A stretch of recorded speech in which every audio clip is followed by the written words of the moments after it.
Introduction. If you're in the software space, everybody knows Peter. But welcome, Peter. Let me do the introduction for those who don't.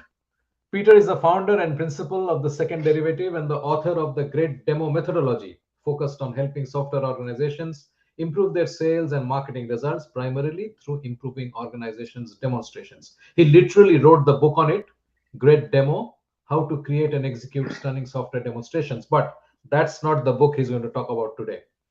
The bulk of his experience is the complex enterprise software and strategic systems sold to varied audiences in a range of vertical markets. He has enjoyed roles in technical and product marketing, marketing management, pre-sales and pre-sales management, sales and sales management, senior management, and the C-suite, as well as serving on boards of directors. In this session, Peter presents learnings from his latest book, Doing Discovery, the single most important element of software sales and buyer enablement process. Welcome to the PitchLink Sales and Marketing Lit Fest, Peter. Well, and good morning, good afternoon, good evening. Many thanks for inviting me. That guy sounds terrific. I want to meet him. I know, All I right, know. I know. Okay. All right, let's Okay. dive in. The Yeah. only thing between everyone who's watching this and the end of this session or the end of day one is me. So I apologize for that. All right, doing discovery. We're going to talk a little bit about doing discovery, but we're going to talk about a series of outcomes that the lack of discovery, or let's say the lack of sufficient discovery, can result in, to dangle a preposition. So we're going to talk about increasing sales productivity and avoiding the dreaded no decision outcomes. So with that, I want to introduce this slide to you. What you're looking at here is the technology adoption curve. And my prediction is that approximately 16% of you who are listening to this will take action based on what you have learned and seen. 34% of you will give it some serious thought, but probably not take action immediately. Another 34% of you will probably try to avoid taking action because you're very comfortable where things are. And of course, the final 16% of you are not even here right now. That's just the nature of the population. So many organizations, sales organizations, CROs, heads of sales are seeking to improve sales productivity. I don't think there's anybody in the world who is not seeking to improve sales productivity. And what people do, or what people look at, spans a broad range of tools, skills, technologies to try to improve sales productivity. So for example, people look at training, they look at software, incentives, playbooks, they reorganize, they track, they measure, they communicate. They look at more leads, better leads, doing less administrative tasks, better tools, better hacks, better methods. And I'm not going to disagree with any of these approaches. In fact, the Doing Discovery book, Great Demo, and Our Business are all about, if you will, methodologies to improve sales and pre-sales productivity. However, each of the things that most organizations look at yield small incremental improvements, which are all good. But what if there was a way to move from small incremental improvements to really embracing some step changes, some larger knobs, if you will, that one could turn to really impact the organization and impact outcomes fairly rapidly? Well, there are, or I should say, there is. All of you have probably encountered the dreaded no decision outcome. This is where you have a sales opportunity that's been placed on the forecast. You expect it, you feel that it should close, but it doesn't. And these are known as, no decisions, no outcome. You don't win, you don't lose to a competitor. The prospect chooses to do nothing. And it turns out that for B2B software, enterprise software, Gartner estimates that on average, 45% of all sales opportunities that are placed onto forecast as closable end up as a no decision outcome. In other words, they go nowhere. That means that nearly half of the team's opportunities end up as just wasted time and energy. In fact, when you look at the range, what Gartner said is that in the best cases, There are companies operating around 20% no decision rate. In my experience, that's pretty rare. And in some of the worst cases, 80% of their opportunities end up as no decision. That is really frightening. So I invite you to ask yourself or ask your company, what is your current no decision rate? Because based on that, you can do some simple math. And in fact, if we use 45% or average close to 50%, what it means is that if you have a team, for example, of 10 people, what you really are operating at in terms of true effectiveness is a team of 4.5 people. If you have 100 salespeople, that's like throwing away 45 of them because the opportunities that are represented are going nowhere. So that's a huge knob. Would you like some of that time back in your lives? And more importantly, would you like a way to improve your productivity with a huge lever or huge knob? So for example, what would it mean if you could improve and reduce your no decision rates by 10%, 15, 20, 25%, 30%? Well, that would be like getting back a large portion of your sales force, or perhaps a better way to phrase this is that the time you spent working opportunities is much, much more likely to yield fruit, independent of any other attributes. So now the question becomes how? So how can we do that? Well, three simple ideas. There are typically three reasons that a sales opportunity ends up as a no decision outcome. So these are opportunities that are placed in the forecast. They should close. We hope they'll close. We think they should close, but there are typically three reasons why they might not. Number one, no critical business issue. Number two, insufficient perception of value. And number three, no critical date. So let's take a look at all three of these briefly. So this is a phrase we often hear. Your product looks good, but we feel we can continue to live with our current situation. So what's going on here? Well, the symptoms that we hear from our prospect is they're saying yes, yes, yes, yes, yes, but it never seems to close. The solution? Look at discovery skills and in particular, explore, does this prospect have a critical business issue that is at risk? And let's take an example of this. What you're looking at here is a great demo or do a discovery situation slide. It is a simple construct used to capture and recommunicate the key elements of discovery information that will yield a productive sales opportunity and buying process. So from the top, you'll see that we start with the job title and industry. So in this example, we've got a VP of sales in a mid-sized software organization. The critical business issue for this person is to make the numbers, achieve or exceed quarterly and annual quotas. The problem's reasons are the pain points. This is what's making it hard to achieve the desired objectives of the numbers for the quarter or for the year. Now, what's intriguing about no decision outcomes is that people are often willing to live with the hell that they know forever if that hell, if the pain is not attached to a goal or objective that is at risk, if it's not attached to an annual, quarterly, or project-based goal that is at risk. So what you're looking at, what you're looking at here then is exactly one of the outcomes that will yield a no decision result. It's probably our head of sales here is whining and complaining about all these problems and the reasons, but if he or she has not attached this to the need to achieve the numbers, nothing will happen. In fact, I had this conversation with a gentleman yesterday. I said, what's the biggest challenge you face in your job? He says, I need more and better leads. And I said, curiosity question, are you currently on target to make your quarterly and annual numbers? He said, yeah. I said, well, what effort are you going to put into generating better leads? He said, after he thought for a moment, none. So, number one, critical business issue.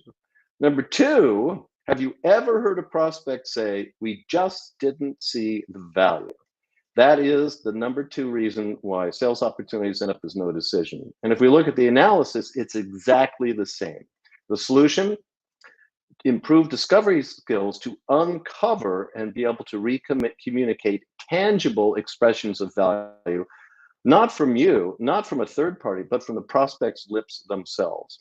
So what you're looking at on a situation slide here is the lack, I probably can't see that mouse, under the phrase delta is the lack of a tangible set of numbers that would enable this person to take this project to management and say, hey, I'm looking to increase incremental revenues by 2 million. I'm looking to redeploy 2 million, excuse me, 2.5 full-time equivalents to other more valuable tasks. That's the value associated with the solution. This project will move forward. But in the absence of a sufficient delta or value, you're looking at a no decision outcome. So what do you think is number 3? Let's take a look. How many of you have ever heard phrases, well, we're not really in a hurry, or even worse, we need this yesterday? Well, this is an example of situations where there's no critical date or critical event. And by the way, salespeople's critical date is their typical end of quarter. That's not your prospect's critical date or critical event. It is something that is the driving force with a date that says, I need to have a solution in place by this date because. So for example, in the situation slide that I showed earlier, the example here under critical date was a new field office is opening in November, and this head of sales needs to have a solution in place before that office opens up because there are going to be many, many more salespeople and regions to deal with. So 3 reasons why a sales opportunity may end up as a no decision outcome. Number 1, prospects in pain, but has not attached that pain to a top level goal or objective that is at risk, a critical business issue. Reason number 2, insufficient perception of value, specific tangible numbers coming from that prospect. Reason number 3, no critical date. And if you want proof, how many of us would have ever written those papers in college or university if we didn't have a due date? Think about it. By the way, the phrase, we need it yesterday, why is this an awful phrase? Salespeople have happy ears. When they hear this, they think, oh, this is great. This guy's going to close immediately. But we need this yesterday means, well, I've lived with it yesterday, and I lived with it the day before, and I lived with it the day before that, and therefore I can continue living with this forever. All right, ladies and gentlemen, that's part of the crux of this. I want to talk now about doing discovery. Insufficient discovery is one of the primary reasons for sales opportunities to go over long, to go to no decision, to fail. And what you see here are some of the outcomes of insufficient discovery. To paint the picture the other direction, sufficient discovery yield some rather sustainable competitive advantages, which you can also see here on these slides. And by the way, if anybody would like the slides, I'll show you my email at the end. I'm more than happy to ship these to you. So discovery is one of the biggest levers in producing happy, renewing, repeating, expanding customers, shortening sales cycles, and eliminating no decision outcomes. So what about doing discovery? Well, I wrote the book because what I realized is that most organizations don't know what they don't know about doing discovery. Most sales teams, most pre-sales teams, most customer success folks, they, many cases, feel that if I can just uncover a few statements of pain, well, that's all we need to know to pursue a sales cycle, when in fact, there are many, many other factors that are involved.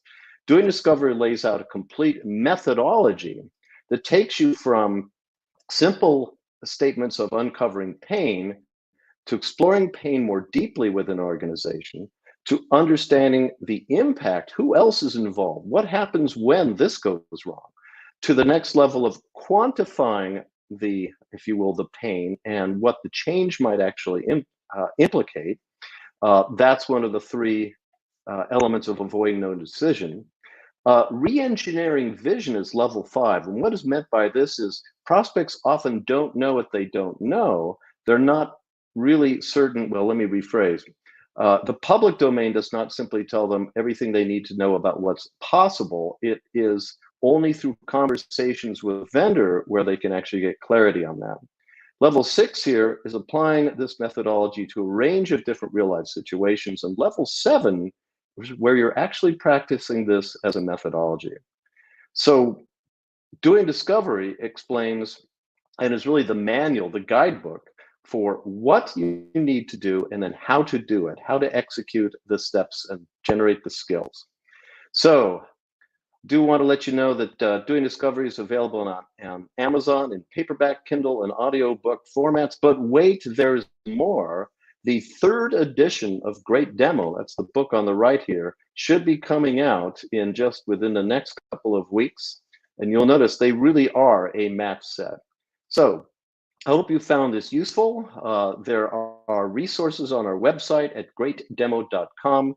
Includes the books, articles, blogs, webinars, podcasts. More than welcome to access these things and take advantage of them. If you want to reach me, you can see the email down here in the bottom right, pcohan@greatdemo.com. Really enjoyed this opportunity. I hope people found this useful, and I'll turn things back over to our fabulous host. Peter, thank you so much. So just so that you know, in the resources tab, which is right next to the chat, there is a resources tab. If you go there, you can download this deck right there, and of course head over to Peter's website where a lot of very relevant stuff is available, and you'll find it very useful. I will just wait for some questions. So that's one piece I need to figure out, Peter. I mean, when we are doing this 20-minute sessions, how do you have the question bit playing well? I mean, I think we're sort of running a little late today because of a snuff in the morning, but mostly I'm trying to see how meaningful questions and discussions can be had. I think that using chat is terrific. Nil, for example, has made a beautiful comment. He said, spin, bat, medic, gap selling, do any of these ring any bells? And the answer is yes.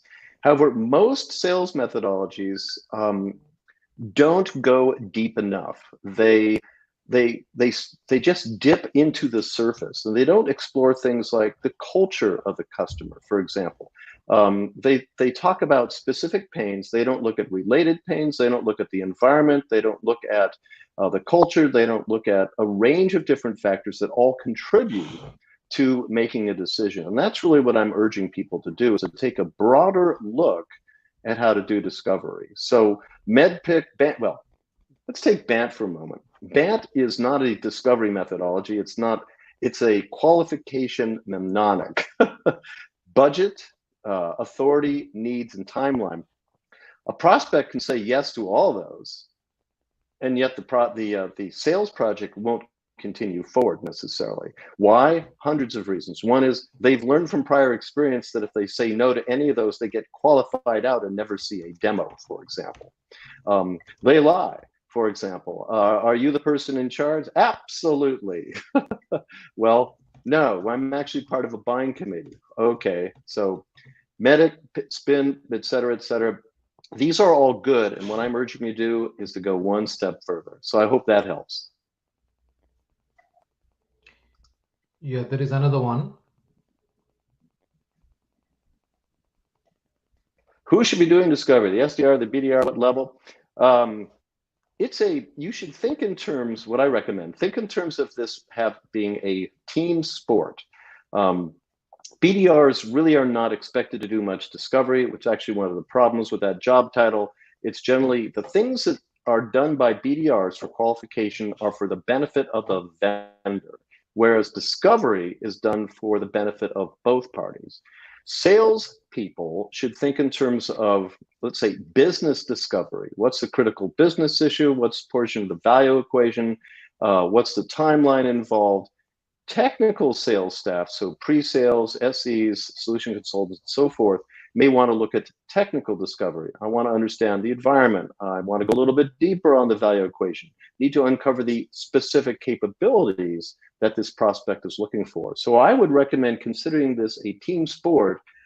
Understand what your role is, what portion of discovery, let's say, page you're looking to cover, and agree on who's going to be looking for which elements. So I hope that helps with that. Yeah. And let's see, at what level in the bioorganization should the discovery meetings begin? Can discovery at different levels lead to very different answers? You betcha. If you are starting with somebody who's an executive, discovery will be very short.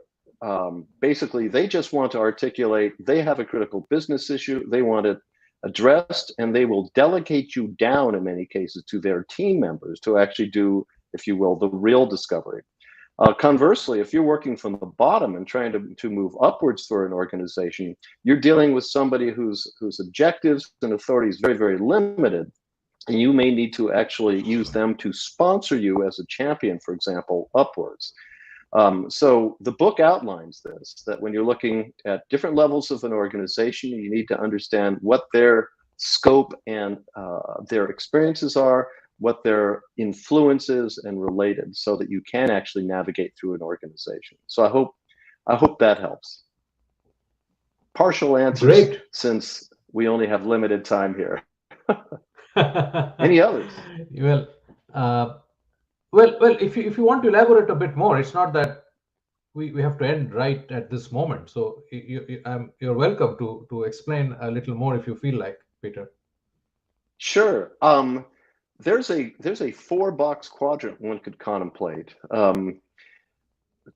or a graph, I should say, that is a really useful thing to look at. You've got people who are experienced buyers and people who are inexperienced buyers. You have people who are champions and people who are not champions. And each of those four quadrants represents different approaches. So, for example, if you have somebody who's an experienced buyer, your job is to understand what their buying process is and to, if you will, enable them. That's buyer enablement. They've got a process, they know how to follow it. Your job is to anticipate, provide solutions that they need, and map to what they are looking for to get the job done. They know what to do and how to do it. On the other hand, inexperienced buyers who've never bought enterprise software before, they're going to need guidance. And again, it's buyer enablement, and you need to proact and anticipate. But here you need to be sort of gently but firmly helping them out. So small things, for example, dear prospect, hey, before we organize a discovery conversation, we should probably execute a mutual NDA, and let's use your paper to make it easier. So that's an example of enabling the process to move forward before they need to think about it or ask. Same thing's true with champions. You've got experienced champions who know how to navigate their organization. They know the steps they need to take. You've got inexperienced champions who are fabulously excited about your offering, but have never been a champion before. So champion enablement is another dimension of this. And then you've got, of course, people that are not champions. They're not experienced or inexperienced. They're just players that you need to understand what are their issues, what's their involvement level, what's their impact, etc. So those four quadrants on a graph like that can just, from the starting point, help you understand, how do I need to approach this individual, and thus how can I work with this organization? So how's that? That's great. I have a quick follow-up question. That is, this is from my session time. I have to do wrap up, so I'm really glad that you're doing this. So my question is, My pleasure. how do you so who is the champion actually? I mean, for you to identify, is it the end user who is actually going to be directly benefited from your service or your product?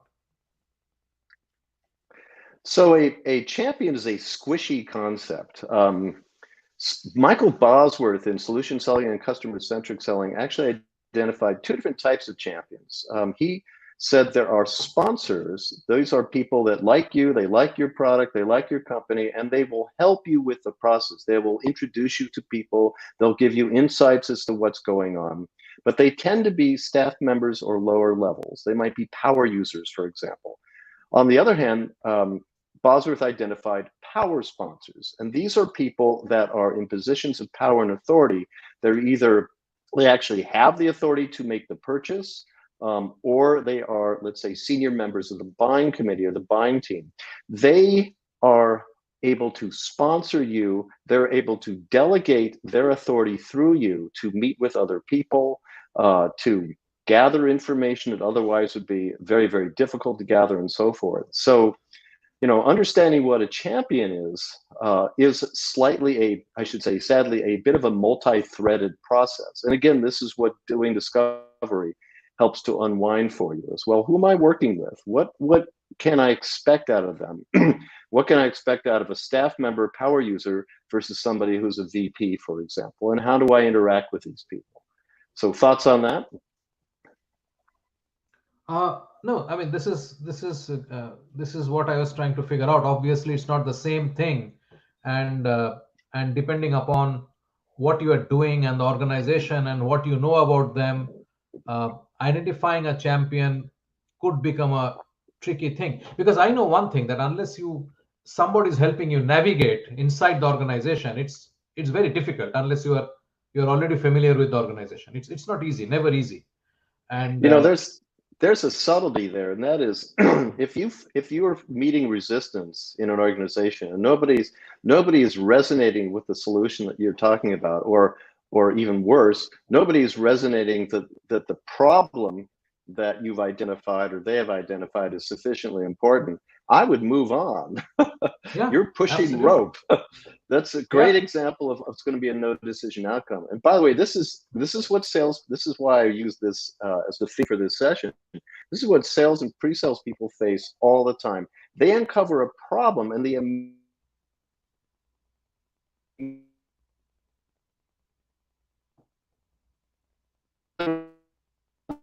often do we whine and moan about things that we just encounter all the time, and yet what do we do anything about them? Rarely. It's the things that really impact our lives that we find that need to get done. I need to file my taxes. If I don't file my taxes, I'm going to get fined. Well, okay, there's a critical business issue. There's a value associated with that, and there's a date by when I need to get it done. So it's going to happen.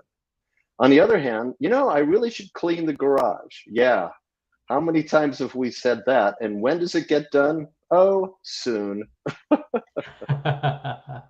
Yeah, absolutely. And that's where discovery really fits in, right? I mean, that's where you need to sort of be able to do that.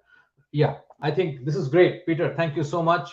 I really appreciate your taking time to do this. I'm a big fan of this book, and I hope that a lot of people read it. And as you said, change those numbers, those statistics that you shared in the beginning.